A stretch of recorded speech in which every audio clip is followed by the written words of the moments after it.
ഇത് എൻ്റെ വീട്ടിൽ പാകി മുളപ്പിച്ച പയറിൻ്റെ വിത്താണ്. മീറ്റർ പയറിൻ്റെ തൈയാണ് എനിക്ക് കാണുന്നത്. പിന്നെ നമ്മുടെ ചുവന്ന വെണ്ടയുടെ തൈകളാണ് മുളപ്പിച്ച് ചേർത്തിരിക്കുന്നത്. മഴയായതുകൊണ്ടാണ് നമുക്ക് മാറ്റി ഗ്രോ ബാഗിലോട്ടോ മണ്ണിലോട്ടോ നടാൻ പറ്റാതെ അങ്ങനെ ഷെയ്ഡിൻ്റെ അടിയിലോട്ട് ഒതുക്കി വെച്ചൊക്കെയാണ്. എല്ലാം തയ്യും ഇതേ 2.5 പരുവം 3.5 പരുവമൊക്കെ ആയിട്ടുണ്ട്. ചുവന്ന വെണ്ടയുടെ തൈയാണ്. മഴ മാറിയ ഉടനെ ഇതിനെ നമ്മൾ മാറ്റിയിടുന്നതായിരിക്കും.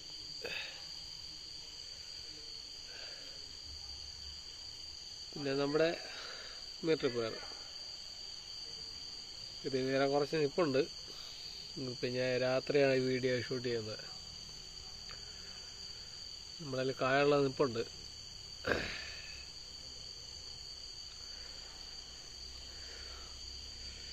ഇഷ്ടപ്പെട്ട ലൈക്ക് ചെയ്യുക, സപ്പോർട്ട് ചെയ്യുക.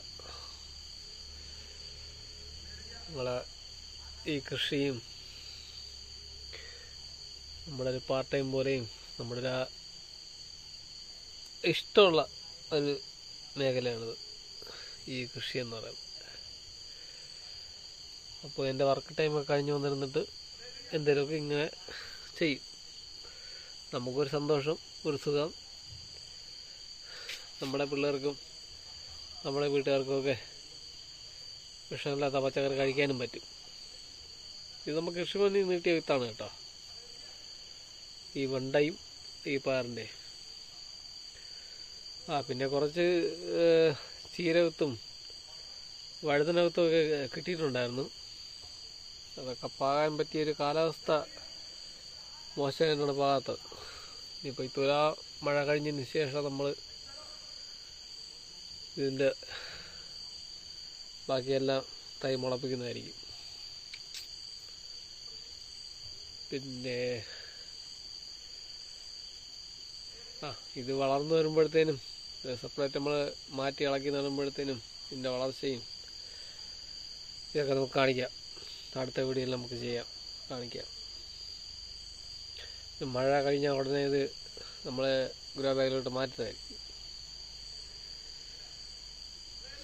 ഇഷ്ടപ്പെട്ട ലൈക്ക് ചെയ്യുക, ഷെയർ ചെയ്യുക, ചാനൽ സബ്സ്ക്രൈബ് ചെയ്യുക. നിങ്ങളുടെയൊക്കെ സപ്പോർട്ട് ഉണ്ടെങ്കിൽ നമ്മളെ പോലെ തുടക്കക്കാർക്ക് ഇതുപോലെ ഒരു പ്രചോദനം ഉണ്ടാവുള്ളൂ, നമുക്ക് മുന്നേറാൻ പറ്റും.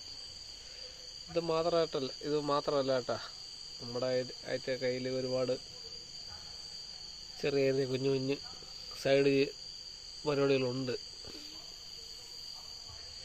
അതൊക്കെ നമുക്ക് വരുന്നവിടുന്ന് കാണാം. ശരി, ഓക്കെ.